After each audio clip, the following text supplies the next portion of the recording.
The message came in at 7:12 p.m. No emojis. No punctuation worth noticing. We won't be coming to your open house. Luke just moved too. I stood there with my coat still on one hand on the kitchen counter, the other holding my phone like it might burn me. The dishwasher hummed. A single overhead light flickered, then steadied. Everything else in the room stayed perfectly still. I read it again, then a third time. That was the second something in me snapped. The first had happened years ago. I just hadn't named it yet. I typed back with my thumb. "That's fine, Mom." Click. Screen dark. I set the phone face down on the counter, slow and deliberate, like I was putting a weapon away. My reflection stared back at me from the black glass jaw, tight shoulders, squared eyes dry, too dry. Outside, rain slid down the windows in thin, impatient lines. Oregon rain. Not dramatic, just persistent. The kind that doesn't announce itself. It just stays. This house was quiet. The good kind of quiet. Hardwood floors I'd refinished myself. A dining table still wrapped in plastic because I hadn't decided where I wanted it yet. Tomorrow, a small local crew would come to film the first walkthrough for a new project, my project. No network logos yet. No hype. Just me, a camera, and a story I finally owned. I had imagined my parents standing right there by the entryway. My father pretending not to be impressed. My mother touching the walls, nodding, saying, "You really did this." I had imagined it so clearly that for a moment their absence felt unreal, like a technical delay, something that would resolve itself if I waited long enough. It didn't. If you've ever had family treat you like you don't matter, like your milestones are optional, like your life only counts when it's convenient, pause here for a second. Hit like. Subscribe. Stay with me. You're not crazy for feeling this way, and you're not weak for still caring. Some stories don't get loud. They cut quietly. This is one of them. I took my coat off and hung it on the back of the chair. My hands shook just enough to notice. I pressed my palms flat against the counter until they stopped. Luke. Of course. My younger brother had always arrived with sound, laughter, announcements, a gravity that bent every room toward him. When he moved, the family moved with him. When he spoke, people listened. When he stumbled, hands reached out before he even hit the ground. When I moved, it was apparently something to pencil in or cancel. The open house wasn't a party. It wasn't champagne or speeches. It was just dinner. A few people, a table finally set after years of eating over keyboards and sinks. I had planned the lighting. Soft, low, nothing performative. I wanted it to feel like belonging, not proof. I stared at the empty space where the table would go and felt my throat tighten. Then my phone buzzed again. Dad this time. Don't take it personally. You know how busy things are? Busy? That word again. I didn't reply. A minute later, another message. We can do something another time. That was the third snap, quieter than the others, almost polite. I leaned against the counter and closed my eyes. The dishwasher clicked as it finished its cycle. The sound landed harder than it should have. It reminded me of another kitchen, another hum, another night when I had learned exactly how replaceable I was. I was 16. Thanksgiving. Tacoma. My mother had spent all day cooking. My father followed Luke around with a camcorder like he was documenting a miracle. Luke spilled flour across the counter, laughed, made a mess. Everyone laughed with him. I cleaned it up. At one point, I suggested moving the centerpiece so the candles wouldn't drip wax on the table. My father lowered the camera just long enough to look at me. Don't make everything about you, Claire. Flat, casual, like he was commenting on the weather. That sentence stayed with me longer than any praise ever had. Back in the present, my phone vibrated again. A group text this time, Mom and Dad. Luke's place is still a mess. He needs help settling in. Needs help. I imagined them there, carrying boxes, ordering takeout, asking him where he wanted things. I imagined my mother saying, "We're so proud of you," without realizing how often she had practiced that sentence on his name. I typed, deleted, typed again. Nothing I said would matter. I knew that now. Not because I'd grown cynical, but because experience had finally finished teaching the lesson. I put the phone in a drawer and shut it. Harder than necessary. My chest felt tight like I'd swallowed something sharp and it was stuck halfway down. I walked to the sink and ran cold water over my wrists, watched the veins fade from blue to pale. Tomorrow mattered. I reminded myself of that. Not because of cameras, not because of validation, but because I had built something that didn't require permission. Still, the ache came in waves. I remembered leaving for college. A borrowed suitcase, a ride to the bus station because no one wanted to take a day off work. My mother had hugged me quickly, already distracted. My father had said, "Call if you need anything," in a tone that meant, "Please don't." Luke hadn't come at all. He had a game. I remembered calling home years later to say I'd landed my first real contract. Silence on the line. Then my mother asking if I'd heard about Luke's promotion. Every memory lined up neatly now, like evidence finally laid out on a table. The gaslighting had always been subtle. "You're just sensitive. We didn't mean it like that. You're so independent we don't worry about you." Independent.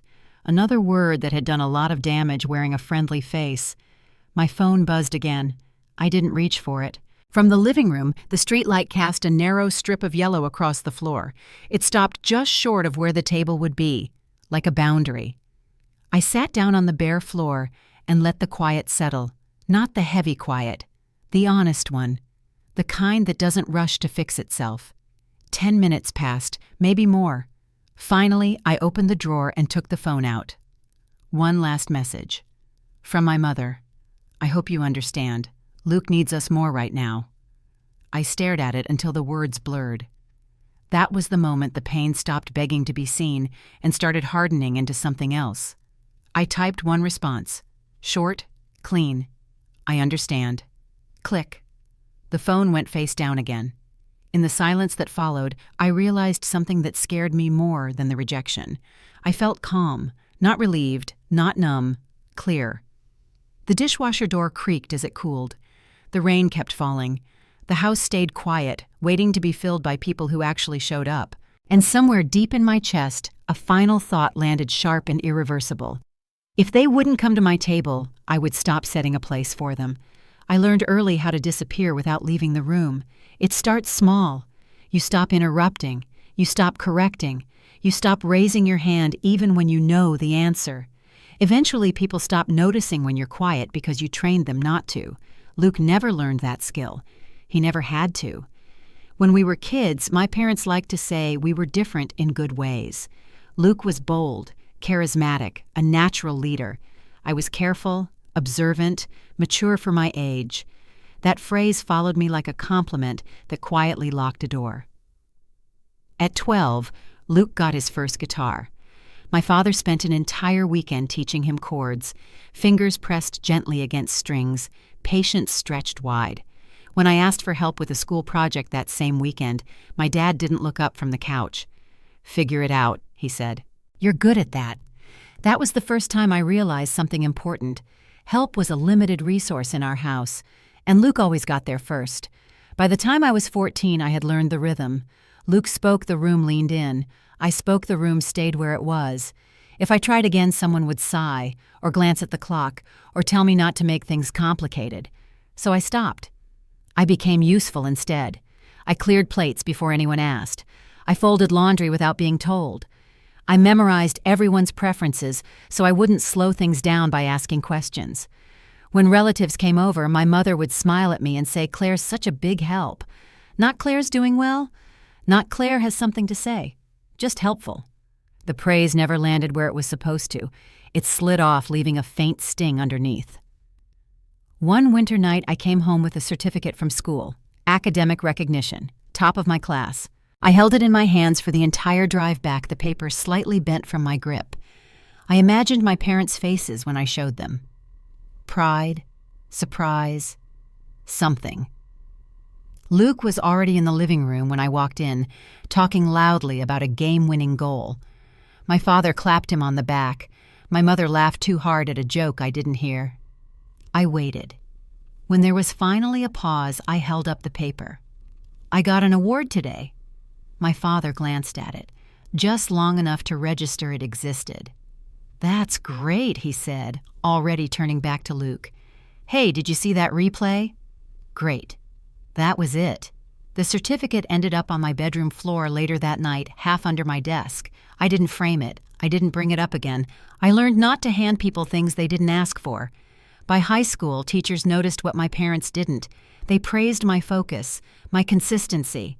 They said I had an eye for details most people missed. One of them pulled me aside after class and said, "You see the whole picture, Claire. Don't lose that." I nodded, smiled, thanked her. Then I went home and watched my mother build her schedule around Luke's activities like the rest of us were just background noise. When college acceptance letters arrived, the difference became impossible to ignore. Luke got into a business program out of state. Not his first choice, but good enough. My parents opened wine, talked about housing, connections, tuition. My mother called relatives that night. I got a scholarship offer 2 weeks later. Full ride, communications and media studies. I brought the letter to the kitchen heart, pounding harder than it had for any exam. My father frowned as he read it. "Communications," he said. "What kind of job does that even lead to?" My mother tried to soften it. "It's just unstable, honey. Unstable." I looked at the numbers on the page. 0 tuition, 0 housing cost, a chance to leave. "I'll make it work," I said. They exchanged a look over my head. Luke announced his acceptance again later that evening, like it was brand new information. My parents congratulated him again, asked questions again, planned again. No one asked me when I was leaving, or how. That night, I packed quietly. The morning I left, my mother hugged me too fast. My father checked his watch. Luke was already gone. "Call when you get there," my mom said. She didn't say we'll miss you. I didn't expect her to. California was brighter and lonelier than I imagined. I rented a studio over a nail salon. The walls were thin, the floor slanted slightly to the left. The kind of place where you hear your neighbors' lives whether you want to or not. I worked constantly, editing footage, shooting promos, saying yes to projects that barely paid. I told myself it was temporary. I told myself I didn't need help. When my mother called, the conversation always drifted back to Luke. Luke's classes, Luke's networking event, Luke's internship. "You should visit," she'd say at the end. She never asked how much a plane ticket cost. I learned to keep my updates short. Neutral, safe, I'm busy, work's good, things are fine. They stopped asking follow-up questions anyway. Somewhere along the way, I realized something else. I wasn't angry. Anger requires the belief that someone should know better. What I felt was colder. It was the quiet understanding that I had been assigned a role early on, and no one was interested in rewriting it. The reliable one, the low-maintenance one, the one who didn't need much. I wondered how many times I had swallowed disappointment just to make the room more comfortable for everyone else. Then one night, after a 14-hour edit session, I sat alone on my apartment floor laptop, still warm beside me, and the thought landed with brutal clarity. No one was coming to rescue me. And somehow, that wasn't the worst part. The worst part was realizing I had been waiting for it. That was the third snap, the quietest one yet, and it changed the way I listened to silence forever. By the time I stopped waiting, I didn't announce it to myself. There was no decision, no speech in the mirror, just a small shift, like a bone finally setting after being broken too long. I stopped calling home first. At first it felt illegal, like I was breaking some unspoken contract that said daughters were supposed to try harder. I'd pick up my phone on Sundays out of habit, thumb, hovering over my mother's name, then put it back down. The silence that followed wasn't explosive. It was dull, uncomfortable, then slowly relieving. Work filled the space, not the glamorous kind, the kind that grinds. I edited wedding videos for couples who forgot my name but remembered my invoice. I shot real estate walkthroughs at Sunrise moving furniture myself because no one else showed up on time. I color-corrected footage at 2 a.m, eyes burning, wrists aching, the glow of the screen bleaching everything else out. I got good, quietly, relentlessly. I learned how to make ordinary spaces feel intentional, how to tell a story without narration, how to let light do the talking. Clients started coming back, not because I sold myself, but because the work spoke when I didn't. That pattern felt familiar. One night after a long shoot ran late, I sat on the curb outside a studio with Nora, a sound tech I'd met on a short-term contract. She handed me a paper cup of bad coffee. We didn't talk for a while. Then she said, "You know, you don't have to earn the right to exist, right?" I laughed. Too fast. She didn't smile back. "I mean it," she said. "You move like someone who's always bracing for impact." I stared at the street, at the headlights cutting past us without slowing. "My family's just intense," I said. She shook her head. "No, they're selective." That word landed hard. Selective. She didn't ask questions, didn't push, just sat there with me until the coffee went cold. Before she left, she said one more thing. "Some people confuse access with obligation. You don't owe them both." I didn't respond, but I carried it with me. The calls from home grew less frequent. When they came, they were efficient. "How's work? Busy?" "That's good." Pause. "Luke's doing really well." Of course he was. One night my father mentioned Luke might be buying property soon. My mother talked about helping him navigate mortgages. I listened, phone pressed between shoulder and ear, fingers tightening around a pen until it snapped. "That's great," I said. They didn't ask if I was okay. They didn't ask where I was living now. After the call ended, I stared at the broken pen in my hand and felt something inside me go very still. That was when I stopped explaining myself to people who weren't listening. I stopped sending updates, stopped attaching photos, stopped offering pieces of my life like samples at a counter. The energy I saved went somewhere else. I pitched an idea I'd been sitting on for years, a short-form series about spaces people didn't usually notice, workshops, diners, homes that had been lived in hard, no narration, just sound, light, presence. The producer skimmed my proposal and said, "This is quiet." "Yes," I said. "That's the point." He hesitated, then nodded. "Let's try one." One turned into three.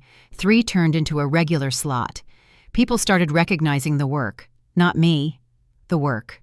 Letters came in. Emails. Messages from strangers saying things like, "This made me feel seen," or "My grandmother's house looked like that." I read every one. I never forwarded them to my parents.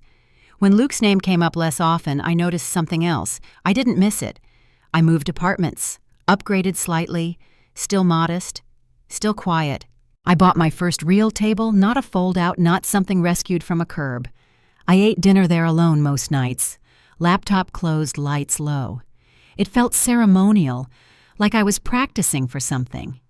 The distance from my family grew, not dramatically, just naturally, like a shoreline eroding grain by grain. My mother texted once late at night, "Are you upset with us?" I stared at the message for a long time. I typed back, then erased it. What I wanted to say was too big, too honest, and honesty I'd learned was often punished. So I replied with the truth they could handle. "I'm just busy." She reacted with a thumbs up. That was the moment I understood something that finally freed me. They weren't confused. They weren't unaware. They just didn't want to look directly at what looking would require. I stopped trying to make them. The bigger projects came later, a regional feature, then a collaboration. Then an offer that made me sit very still when I read it, heart-pounding, breath shallow. It wasn't a miracle. It was momentum. I signed the contract with a steady hand. Didn't tell anyone for a week. When I finally mentioned it to my parents, my father said, "That's impressive." There was a pause, a recalibration. My mother said, "We should celebrate sometime." Sometime. I said, "Sure."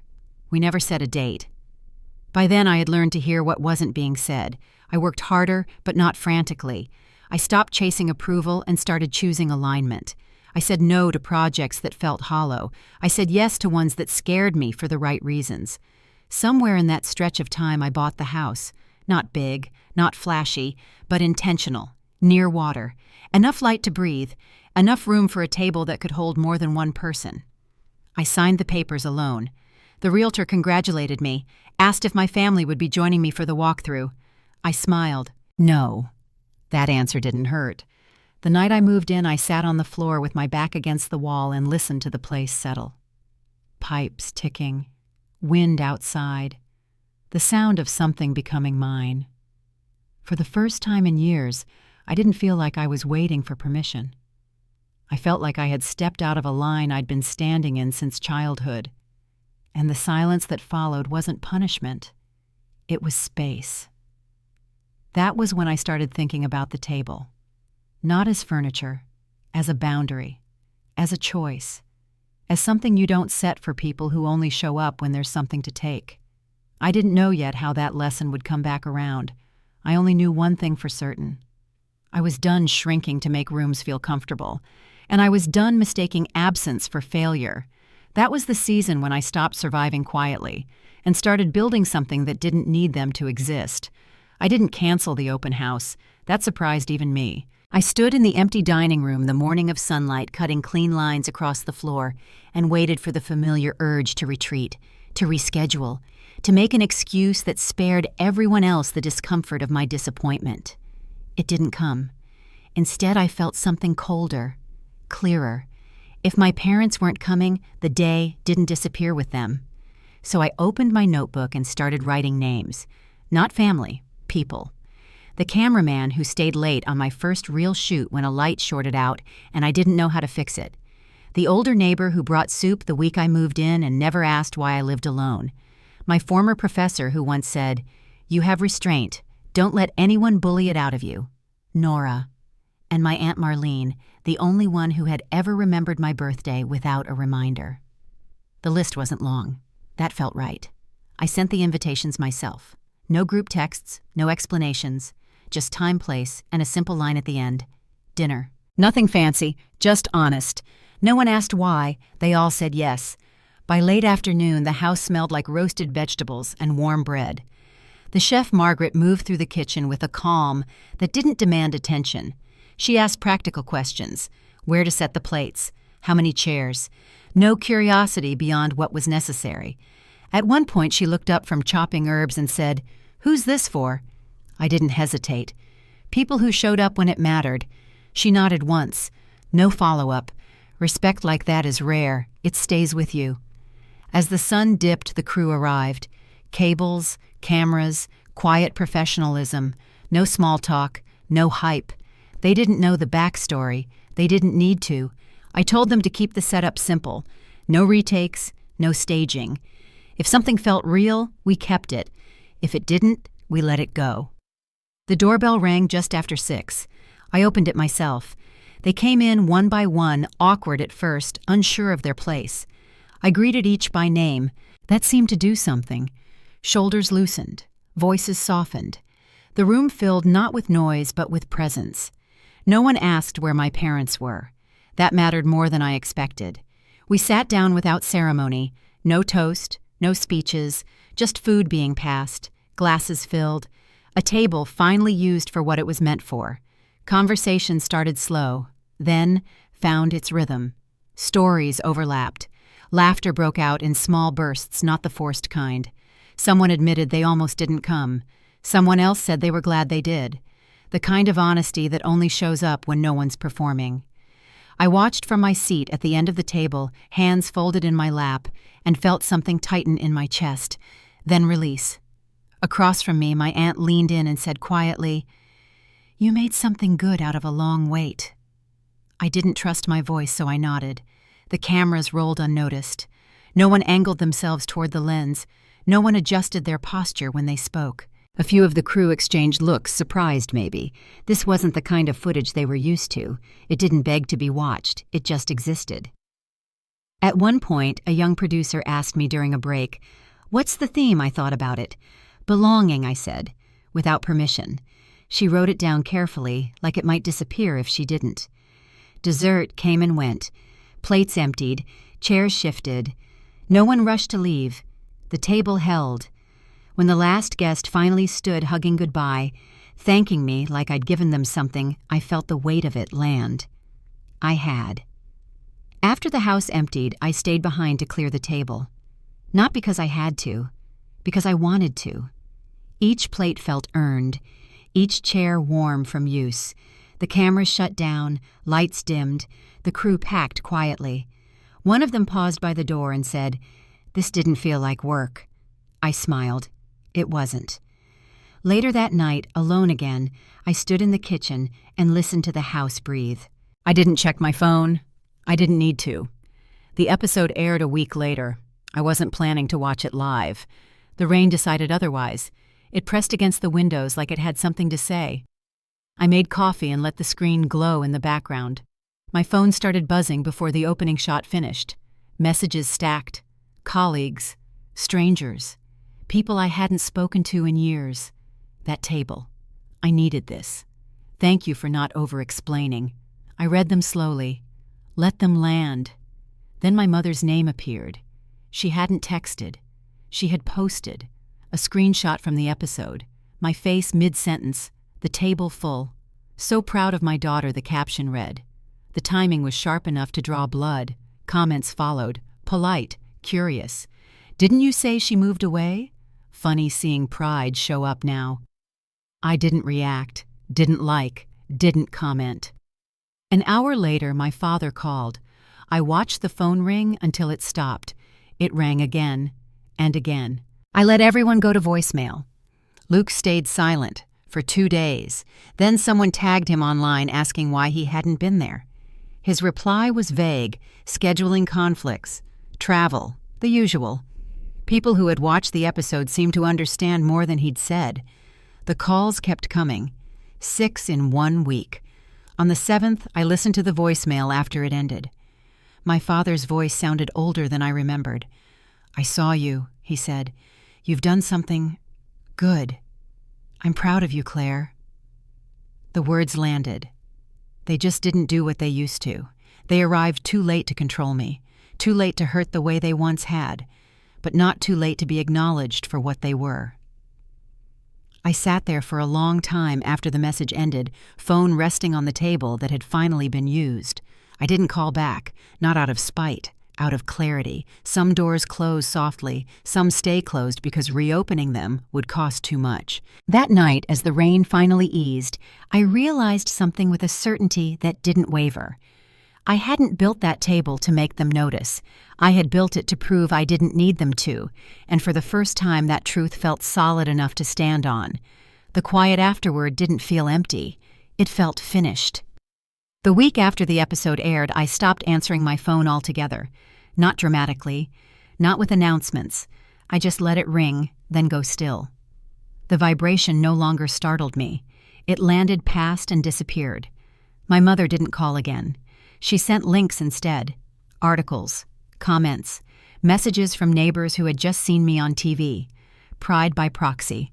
I didn't respond. Luke emailed once. The subject line was careful. We should talk. No apology, no question mark, just an expectation wrapped in politeness. I opened it, read it once, deleted it. That action didn't come with anger. It came with relief. For the first time, I wasn't choosing silence to be understood. I was choosing it to stay intact. 2 months later, I packed again, this time lighter. Fewer boxes, fewer explanations. I rented a small house near the river in Astoria. Not impressive, not temporary. The kind of place where mornings arrive quietly and don't ask what you're proving. The first night there, I slept without checking my phone. No alarms, no scrolling, no waiting for something to go wrong. When I woke up, sunlight cut across the floor in a way that felt intentional. I made coffee and drank it by the window, watching the water move without urgency. Nothing was chasing me. Work followed, but differently now. Bravo reached out about a second season. Same project, same table, new locations, same conditions. No family narratives, no forced reconciliation arcs, no emotional cleanup. Just stories. They agreed without pushback. That surprised me. It shouldn't have. When you stop negotiating your boundaries, people either adjust or leave. Both outcomes are useful. Letters still came. Forwarded from the production office, handwritten notes from people I would never meet, a retired teacher who started hosting monthly dinners for neighbors, a woman who said she forgave her mother but didn't move back in, a teenager who wrote that she realized she wasn't invisible, just misplaced. I read every one. I didn't share them. Some things don't need witnesses. Autumn arrived slowly, leaves turning, days shortening, the river staying steady. I built a routine that didn't revolve around anticipation. Morning walks, work blocks, evenings where nothing happened, and that was the point. My parents faded into the background without ceremony. There were no confrontations, no final conversations, no closure speech that tied everything into a neat bow, just distance doing what distance does best, revealing what was always there. Once late at night, my mother texted, "I hope you're happy." I stared at it longer than I needed to. Then I replied, "I am."